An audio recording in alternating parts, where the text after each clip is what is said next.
Hello everybody and welcome to the 12th video in my 30-day video challenge. In this video I just simply want to talk about how to add physics to your objects in Blender.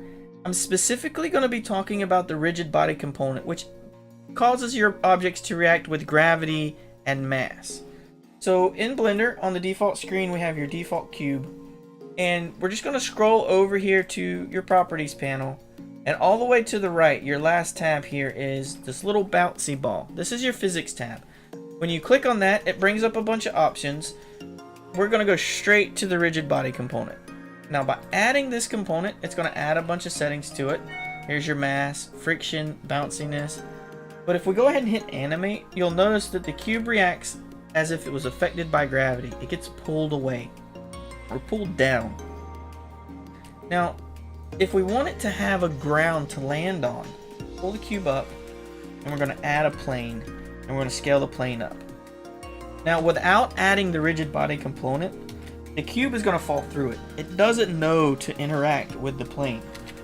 So let's add our rigid body component, and if we left the default settings, the plane would just fall away with the cube. It would react the exact same way. So what we want to do is unclick this check mark right here that says dynamic, and that will cause the plane to ignore gravity. So when you hit animate, the cube is just going to fall onto the plane as if it was a ground. Now the next thing we can play with is bounciness. So let's add a bunch of bounciness to this and to the cube, and then when the cube hits the plane, it will boing, it will bounce. Kind of like a dice. Kind of cool.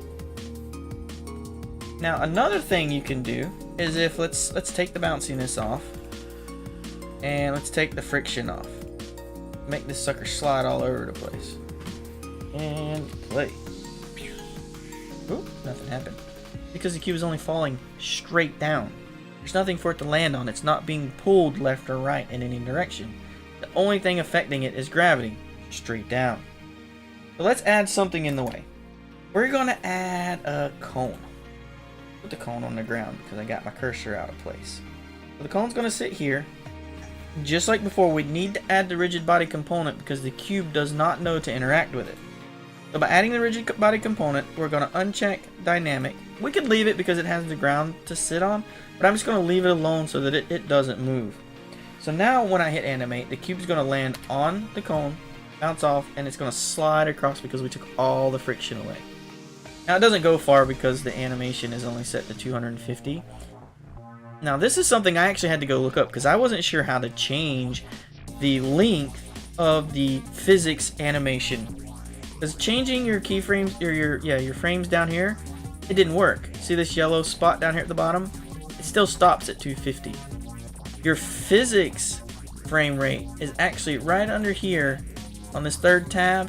You scroll down, it says rigid body cache, and then you can change this to make it higher. And then when you can adjust this, and what that is, that's how much information it's going to automatically think about. Otherwise it's not going to think forever. So now if we start the animation over, we click play, it's going to hit the cone, slide across the plane, and when it gets to the end, it should fall off. Whoop, as if it went off a cliff. Now if we go through and on the cube, if we go back to our physics and we add the friction back to it, the more friction we add to it, the less it's going to slide. So let's just make this 1 at full, and we're going to do the same thing on the ground. Now when we start the animation, the cube will not slide. Ooh. It's going to hit the ground and stop. So there's a bunch of different settings and things you can play with on here. There's different shaped objects. You can set this setting to different things. So box, spheres, cubes. If you have a complicated mesh, like say you want to have a chain with a bunch of interlocking pieces, you're going to want to choose mesh so that it calculates more. Now it slows the calculations down, so it would take longer to render, but otherwise they wouldn't act properly. Now I've already created a pretty neat little scene here with some dominoes. I'm going to go ahead and open those up real quick. And I've just got them laid out in a simple circle, and I'm going to drop a ball and knock them all over. Now I actually had to go through and play with the mass and the friction to get them to fall properly. Otherwise they just kind of fell and slid all over the place.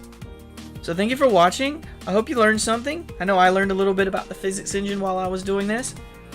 If you have any questions, or if you'd like for me to talk about something, or maybe you have a suggestion for something you'd like to see me make, please leave it down in the comments below.